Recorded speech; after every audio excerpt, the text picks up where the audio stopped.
Kim, Flávio Bolsonaro como pré-candidato à presidência da República foi a melhor escolha do bolsonarismo, na sua percepção?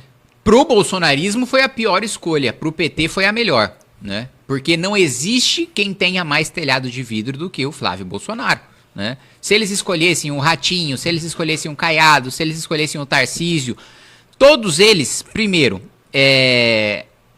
teriam uma rejeição muito menor do que o Flávio. O Flávio ele é tão rejeitado que quando ele foi escolhido, teve rebelião dentro da própria direita bolsonarista. Os próprios bolsonaristas falaram, pô, não é possível que vocês, tanta gente para escolher, vocês escolheram o Flávio, né? Se quisessem alguém com sobrenome Bolsonaro, tinha a Michele, que tem uma rejeição muito, muito menor e que fala muito melhor do que o Flávio. Então, pro campo bolsonarista, foi um péssimo nome e pro PT foi um ótimo nome. E assim, eu digo para vocês, porque eu tô lá, né, no Congresso. E os deputados bolsonaristas, eles não têm coragem de falar isso publicamente, porque seria suicídio político, mas eles falam pra mim, o Flávio, porra, o Flávio é um bosta. O Flávio tem a menor condição de ser escolhido como candidato. E os petistas falam, não, estamos soltando o rojão. Estamos fazendo churrasco com o Lula pra comemorar a candidatura do Flávio. Depois, tanto que, qual que é a estratégia do PT? Daqui a 3 dias, eles vão ligar a máquina contra o Flávio. Por quê?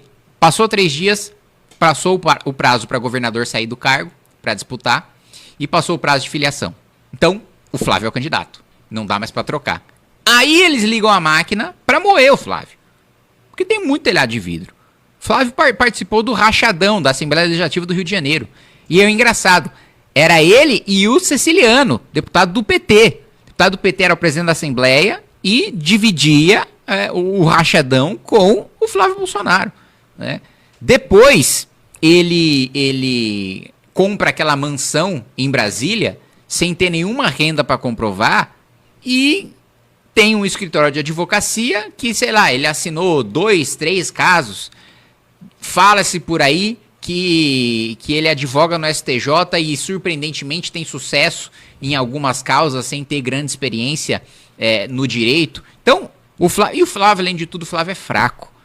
O Flávio ele já disputou uma eleição majoritária. Ele foi para um debate para a Prefeitura do Rio de Janeiro. Ele desmaiou no debate? Ele desmaiou por causa de uma pergunta da Jandira Fegali. E ele não só desmaiou, ele defecou nas calças, literalmente. E depois saiu o diagnóstico. Não, literalmente. E ele depois saiu o diagnóstico de que ele não tinha nada. De que ele desmaiou de nervoso. Então, se um cara, desculpa, se um cara. Eu tô lá, eu já debati várias vezes com a Jandira Fegali no Congresso Nacional. Se um cara treme pra Jandira Fegali, pelo amor de Deus. Com o Lula, então, ele vai cair pra trás. Então, assim. Ele é fraco. Olha só a desculpa que ele deu agora para votar o PL da misoginia, que teve a rejeição grande da direita. Aí ele, vocês não estão entendendo, é uma armadilha do PT, porque é ano de eleição, eles querem me desgastar. Mas, filho, você votou a favor. Não foi o PT que botou seu dedo lá e votar sim, né? Eu sei como que se vota, eu sou um deputado, você coloca o dedo, a sua digital, ninguém vai lá e aperta seu dedo. Você coloca a sua digital, você vai lá, sim, não, abstenção, obstrução. Ele foi lá, das 4 opções, ele escolheu sim e colocou o dedinho dele lá. Aí, ele, não tinha nenhuma chance de mudar isso no Senado. Gente, eu tô acostumado a perder, o meu trabalho é perder, porque eu sou de oposição. Se eu tivesse maioria, eu era o governo. E mesmo quando eu vou perder, eu obstruo, eu atrapalho, eu faço que a vitória seja mais custosa. Então, um projeto que poderiam aprovar em segundos, eu faço durar horas. Por quê? Porque é oposição, eu quero atrapalhar ao máximo. Se acontece alguma coisa no meio do caminho, sai um escândalo envolvendo o relator, o autor do projeto, tem pressão popular, eu viro o jogo. Na maioria das vezes viro? Não, 90% eu perco.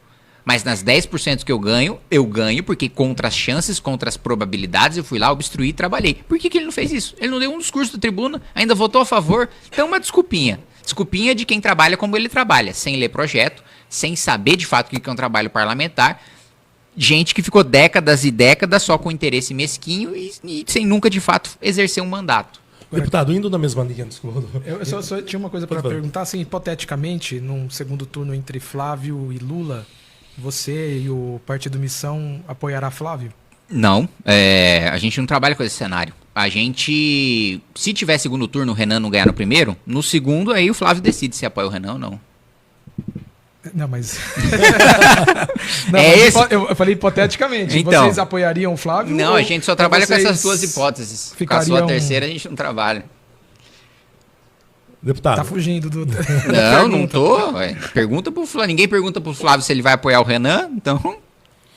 Deputado, com a desistência da pré-candidatura do Ratinho Júnior, e que ele vai permanecer no governo do Paraná, e com a primeira fala do Caiado, dizendo que a primeira atitude dele será anistia geral, ele enterrou a terceira via? Não, vamos lá. Primeiro, eu nunca acreditei em nenhuma candidatura do PSD, né?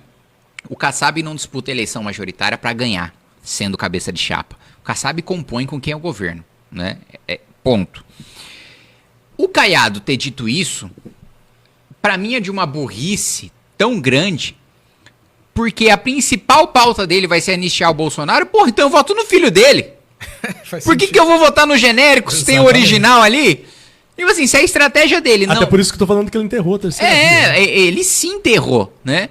Porque se a estratégia dele é querer ser um genérico, desculpa, qualquer candidato que queira disputar o campo da direita precisa mostrar suas diferenças em relação ao Flávio.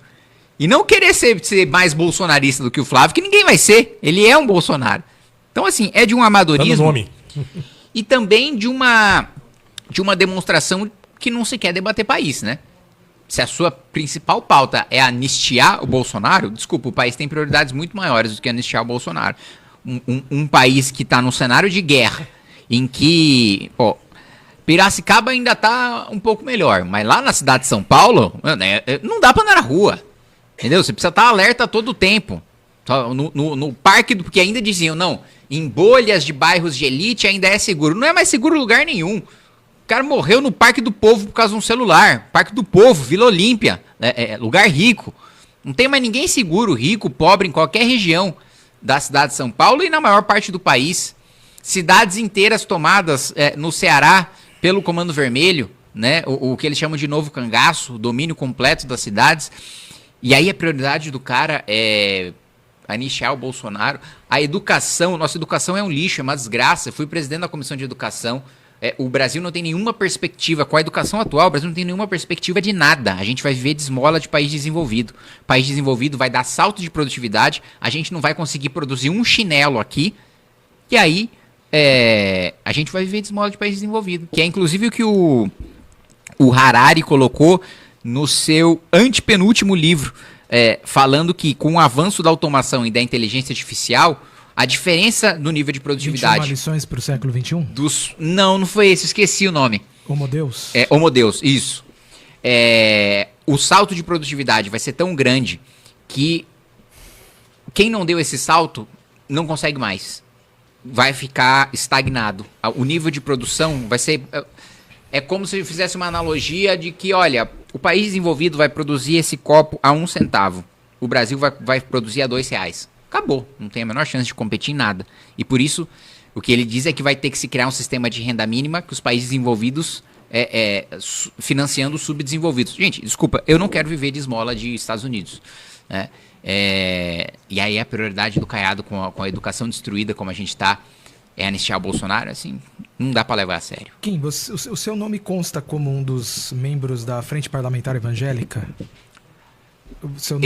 Eu lembro que no primeiro mandato sim. Nesse segundo eu não sei. Você concorda com o modus operandi da bancada evangélica ali no Congresso Nacional? Eu vejo ela atuar em poucas pautas, né? Porque eu vejo mais a atuação de plenário. Porque nas comissões que eu faço parte, não tem muita pauta que toque o interesse da bancada evangélica, que é finanças e tributação, é uma coisa muito técnica, né? Que não envolve tanto valores e princípio, envolve valores no sentido financeiro, né? Mas não no sentido humano. Uhum. E segurança pública também, que tem uma atuação muito pequena. Das vezes de plenário que eu vi a atuação, foi mais no sentido de garantir liberdade de expressão, né? Principalmente a religiosa. Nesse sentido eu concordo. Nas outras frentes de atuação, eu confesso para você que eu não faço parte de comissões que eu tenha visto a atuação da bancada evangélica. E por que seu nome está lá? Na primeira legislatura eu assinei a pedido do Sóstenes, né? Sim. Que é um deputado que tem uma excelente relação, porque ele era do DEM e foi um dos responsáveis por tocar o impeachment. E naquela época eu frequentava a igreja anglicana, né? Ele perguntou para mim, pô, mas e aí, o que você...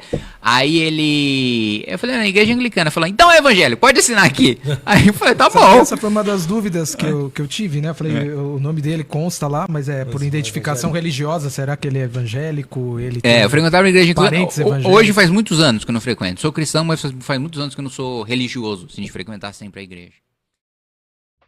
Gostou desse corte? Assista às lives diárias no canal MB Live TV. E para mais cortes como esse, se inscreva no Rabo da Onça e fique por dentro das novidades da missão.